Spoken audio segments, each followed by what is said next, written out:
नमस्कार। बिहार में नीतीश की पार्टी जेडीयू में एक के बाद एक इस्तीफे हो रहे हैं, जिससे जेडीयू और नीतीश कुमार की कमर टूटती जा रही है। अब नीतीश कुमार ने इसके लिए और नेताओं की नाराजगी को मैनेज करने के लिए एक दांव चला है। उनके एमएलसी खालिद अनवर ने ईद मिलन समारोह का आयोजन किया, जिसमें नीतीश पहुंचे। तो आखिर ईद के करीब करीब 8 दिन बाद इस ईद मिलन समारोह की जरूरत क्यों पड़ी, और इस ईद मिलन समारोह में पहुंचकर नीतीश लोगों को क्या मैसेज देना चाहते हैं, इस पर हम चर्चा करेंगे। हमारे साथ चंद्रकांत जी मौजूद हैं। चंद्रकांत जी, आखिर ईद के इतने समय बाद नीतीश को ईद मिलन समारोह में पहुंचने की क्या जरूरत आ गई? देखिए, बात ईद मिलन की नहीं है, और मैं तो ये भी कह रहा हूं कि ये ईद मिलन किया गया है या करवाया गया है, इस पर भी बड़ा सवाल है। क्योंकि ईद हुई थी 31 तारीख को। 31 तारीख के बाद महीना बदल गया, अप्रैल का महीना आ गया। हम और आप जिस समय बात कर रहे हैं 9 तारीख है, यानी 10 दिन बीत चुके हैं। आखिर 10 दिन बाद ईद मिलन क्यों हो रहा है? इसके पीछे की वजह क्या है? इसके पीछे की वजह है ईद और आज के बीच में आया हुआ वक्फ का बिल, जो अब कानून बन चुका है। बड़ी जिम्मेदारी से मैं आपसे कह रहा हूं, अब कानून की शक्ल ले चुका है, क्योंकि लोकसभा और राज्यसभा से पास हुआ है। नीतीश कुमार और चंद्रबाबू नायडू, चिराग पासवान, जीतन राम मांझी, इन तमाम नेताओं की वजह से पास हुआ है। जयंत चौधरी की वजह से पास हुआ है। ये लोग अगर सरकार को समर्थन न देते तो शायद ये बिल पास ना होता। खैर, वो पास हो गया। सवाल अब इस पर यह है कि मुस्लिमों की नाराजगी बढ़ती जा रही थी। देखिए, एक बात मैं आपको और बता दूं कि बिहार में 18% मुस्लिम वोटर्स हैं जी। बिहार में 47 सीटों पर ये जो तादाद है 20% से ज़्यादा है। 11 सीटों पर यह तादाद 40% है, 40% है। और कहा यह जा रहा है कि इस फैसले के बाद आपने तमाम इस्तीफे देखे। आपने देखा औरंगाबाद में इस्तीफे हुए, आपने देखा मधुबनी में इस्तीफे हुए, आपने देखा कि दरभंगा में इस्तीफे हुए, आपने ये देखा कि पूर्वी चंपारण, पश्चिमी चंपारण में इस्तीफे हुए, पटना में इस्तीफे हुए। और सिर्फ इस्तीफों तक बात नहीं रुकी। नीतीश की पार्टी के नेता परवेज सिद्दीकी सुप्रीम कोर्ट चले गए। उन्होंने इस कानून के खिलाफ याचिका लगाई। सुप्रीम कोर्ट में बहुत सी याचिका हैं, कांग्रेस की तरफ से, आरजेडी की तरफ से, ओवैसी की तरफ से, और अब नीतीश की पार्टी की तरफ से याचिका लग गई। 2 बातें। तीसरी बात, नीतीश कुमार की पार्टी में कई विधायक ऐसे हैं, कई मंत्री ऐसे हैं जो मुस्लिम वोट्स की वजह से ही चुनाव जीतते हैं। नीतीश की पार्टी में 45 विधायक हैं, उसमें से कोई मुस्लिम विधायक नहीं है। लेकिन नीतीश की पार्टी में कई विधायक ऐसे हैं जो मुस्लिम वोट्स की वजह से जीतते हैं। क्यों? क्योंकि 11 सीटें वो हैं जो मुस्लिम बाहुल्य हैं, 40%।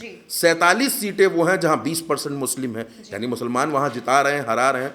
अगर किसी राज्य में विधानसभा की टोटल सीटें 243 हैं, बहुमत का आंकड़ा 122 है, और वहां 47 से 50 सीटों पर मुस्लिम प्रभावी हैं, तो आप मुस्लिम वोटर्स को इग्नोर नहीं कर सकते। ये वही नीतीश कुमार है जो जब भाजपा के साथ चुनाव लड़े तो इनको सिर्फ 5% मुस्लिम वोट मिले, और 75% मुस्लिम वोट आरजेडी के साथ चले गए। लोकसभा चुनाव में भी हमने देखा। अब नीतीश कुमार को यह लगा, जब धनाधन इस्तीफे गिरे, कहीं से 25 इस्तीफे, कहीं से 26 इस्तीफे, कहीं से 15 इस्तीफे, कहीं से 93 इस्तीफे, कहीं से 90 इस्तीफे, तो नीतीश कुमार को लगा कि इतने इस्तीफे हो गए, मतलब नाराजगी ज्यादा है। तब नीतीश कुमार को याद आई मुस्लिमों की। और आप देखिए, मैं तस्वीर आपको दिखा रहा हूं, नीतीश कुमार मुस्लिम टोपी पहन करके किस तरीके से ईद मिलन के कार्यक्रम में पहुंचे। क्या आपने 2 या 3 तारीख के बाद ये कहीं सुना कि ईद मिलन के कार्यक्रम हो रहे हैं? कहीं नहीं हो रहे हैं, क्योंकि वक्फ बिल के बाद से मुस्लिम समाज में एक अजीब सी, आप ये कह सकते हैं कि रोष की स्थिति है, नाराजगी की स्थिति है। तो ऐसे कार्यक्रम कहीं नहीं हो रहे हैं। लेकिन इन एमएलसी साहब के घर पर, मुस्लिम एमएलसी हैं, अनवर साहब, खुर्शीद अनवर साहब, खालिद अनवर साहब, इनके घर पर बाकायदा ईद मिलन का कार्यक्रम कराया गया। और आप देखिए, नीतीश कुमार अकेले नहीं गए। नीतीश कुमार के साथ विजय चौधरी भी पहुंचे, नीतीश कुमार के साथ अशोक चौधरी भी पहुंचे, नीतीश कुमार के साथ संजय झा भी पहुंचे। यानी नीतीश कुमार ये दिखाने के लिए गए थे कि हम आप लोगों के लिए काम कर रहे हैं, हम आप लोगों के लिए, देखिए, आपके दरवाजे पर आ गए। दरअसल अब ये ईद मिलन, इसको ना ही कहा जाए तो ज़्यादा ठीक है। दरअसल ये नीतीश कुमार ने अब मनाने का दौर शुरू किया है कि अपने नाराज़ मुस्लिम लोगों को कैसे मनाया जाए। और अनवर साहब के घर पर जाकर नीतीश कुमार ये दिखाने की कोशिश कर रहे हैं कि हम आप लोगों की कितनी फिक्र करते हैं। ललन सिंह को लेकर क्यों नहीं गए? ललन सिंह तो नरेंद्र मोदी की सरकार में मंत्री हैं, बड़ा लंबा चौड़ा भाषण वो दे रहे थे। क्योंकि ललन सिंह वो नेता है जिन्होंने ये बयान दिया था कि मुस्लिम के लिए चाहे जो कर लीजिए, वोट नहीं मिलेगा। नाराजगी उस बयान पर भी है। नीतीश कुमार को लगा कि अगर अभी से इनको मनाना शुरू ना किया तो चुनाव आते आते बड़ी मुश्किल हो जाएगी। नीतीश कुमार ने बहुत से फैसले लिए। नीतीश कुमार को भनक ये लगी कि तमाम मंत्री, तमाम विधायक नाराज हो रहे हैं, तो बिहार में मंत्रियों और उप मंत्रियों की सैलरी और भत्ते और डीजल पेट्रोल का खर्चा सब बढ़ा दिया गया। उसके बाद किसी ने नीतीश से कहा कि देखिए, तेजस्वी यादव ने 17 महीनों के शासनकाल में जो नौकरियां दी उसका वो ढिंढोरा पीटते हैं, वो बताते फिर रहे हैं लोगों को। नीतीश ने फौरन कहा कि 20,000 वैकेंसी निकालिए और लोगों को नौकरी दीजिए, अलग अलग विभागों में अलग अलग पदों पर भर दीजिए इन 20,000 पदों को चुनाव के पहले। 4 साल में नीतीश बाबू को याद क्यों नहीं आ गई? जब बिहार में सरकार चला रहे थे, मुख्यमंत्री थे, 4.5 साल हो गए उनको। इस बीच में कई बार उन्होंने शपथ ले डाली है, 9-10 बार तो वो शपथ ले ही चुके अपने इस पूरे पॉलिटिकल करियर में। आमतौर पर 20 साल में 4 शपथ होनी चाहिए, लेकिन नीतीश बाबू बहुत आगे हैं उस शपथ के मामले में। हालांकि पलटी लेने में भी उनका कोई सानी है नहीं, कम से कम देश की राजनीति में तो कोई नहीं है। अब नीतीश कुमार एक मुस्लिम एमएलसी के घर पहुंचे, ईद मिलन के कार्यक्रम में पहुंचे, सेवैयां खाई होंगी, गले मिले होंगे, तमाम बातें हुई होंगी, लेकिन नीतीश के सिर की टोपी भारतीय जनता पार्टी को बेचैन कर रही है। क्योंकि भारतीय जनता पार्टी को यह लग रहा था कि हमने तो नीतीश कुमार और मुस्लिम वोट्स के बीच में गजब की दूरी ला दी है, अब दोनों के बीच में कोई रिश्ता तो बचा नहीं है, दूरियां आ गई हैं। अब नीतीश कुमार तो उस सेकुलर पॉलिटिक्स वाले नीतीश कुमार तो बचे नहीं। अब तो नीतीश कुमार भजन भी गा रहे हैं कि राम आएंगे तो अंगना सजाऊंगी, ये भजन भी नीतीश कुमार गा रहे हैं मंच पर खड़े होकर। अब तो नीतीश कुमार की छवि को हिंदू हृदय सम्राट बनाने की तैयारी हो रही थी।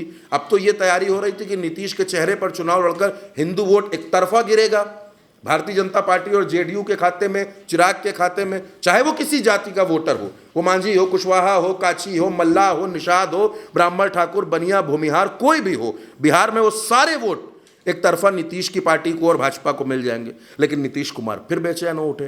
नीतीश कुमार को लगा कि नहीं, मुस्लिम वोट बिखरने का मतलब है जेडीयू का बिखरना। जनता दल यूनाइटेड एक सेकुलर पार्टी है, सेकुलर पार्टी होने का दावा भी करती है, तो क्या नीतीश कुमार मुस्लिम वोटों के बिना सियासत कर पाएंगे? नहीं कर पाएंगे। भारतीय जनता पार्टी दोस्तों चाहे जो कुछ कहे, भारतीय जनता पार्टी चाहे ये नैरेटिव बनाने की कोशिश करती रहे कि नहीं, नीतीश जी बिल्कुल ठीक हैं और नीतीश जी स्वस्थ हैं और नीतीश जी के नाम पर सब वोट दे रहे हैं, सर्व समाज का वोट हमको मिल रहा है, ऐसा नहीं है। क्योंकि अगर ऐसा होता तो नीतीश कुमार को इस ईद मिलन कार्यक्रम में जाने की कोई ज़रूरत ना पड़ती। और मैं तो इस ईद मिलन कार्यक्रम की टाइमिंग पर भी सवाल खड़े कर रहा हूँ। 10 दिन बाद इसके आयोजन की ज़रूरत ना पड़ती। नीतीश अगर अपने एमएलसी से कहेंगे कि जरा अपने 1500 मुस्लिम लोगों को बुलाइए, 25-30 नेताओं को बुलाइए, मीडिया को बुलाइए, हम आएंगे आपके दरवाजे, कौन ऐसा एमएलसी होगा जो मना कर देगा? कौन ऐसा विधायक होगा जो मना कर देगा? कौन ऐसा सांसद होगा जो मना कर देगा? कोई नहीं मना करेगा। मुख्यमंत्री दरवाजे पर आ रहे हैं, और वो मुख्यमंत्री दरवाजे पर आ रहे हैं जो बिहार में चिराग पासवान के घर जब दही चूड़ा खाने गए तो चिराग से बिना मिले वापस आ गए। वो वहाँ घंटों सोफे पर बैठे रहे, तमाम लोगों से मिलते रहे, गले मिले, हाथ जोड़ते रहे। तो दरअसल ये हाथ जोड़ना ईद की बधाई नहीं है दोस्तों, ये हाथ इसलिए जोड़े जा रहे हैं कि मुस्लिम नाराज ना हो, और ये जो इस्तीफे चल रहे हैं ये इस्तीफे ना हो, इन सबको साथ में रखा जाए, इन सबको बांध के रखा जाए ताकि नीतीश की कुर्सी ना हिले। लेकिन मैं आपसे ये कह सकता हूँ कि बिहार का चुनाव बड़ा दिलचस्प होने जा रहा है, बड़ा रोचक होने जा रहा है, और नीतीश कुमार की जो बेबसी, जो मजबूरी आप इन तस्वीरों में देख रही हैं, ये आपको बिहार के नतीजों में भी दिखेगी। बिल्कुल। और जिस तरीके से वक्फ बिल पर समर्थन करके नीतीश मोदी जी की गुड बुक में भले ही शामिल हो गए हों, लेकिन नीतीश को अब ये लगने लगा है कि मुस्लिम वोटर उन्हें ऐसे वोट नहीं करेगा, और ये इस्तीफे जो चल रहे हैं वो रुकेंगे नहीं। और इसको देखते हुए ही नीतीश आज कह लीजिए अपने एमएलसी के घर ईद मिलन समारोह में पहुंचे हैं। अब नीतीश के इस ईद मिलन समारोह वाले कार्यक्रम पे चंद्रकांत जी की तमाम बातों पर आपकी क्या राय है, नीचे कॉमेंट सेक्शन में बताइएगा। उल्टा चश्मा यूसी को सब्सक्राइब करना बिल्कुल मत भूलिएगा, जिससे तमाम अपडेट्स आप तक पहुंचती रहें।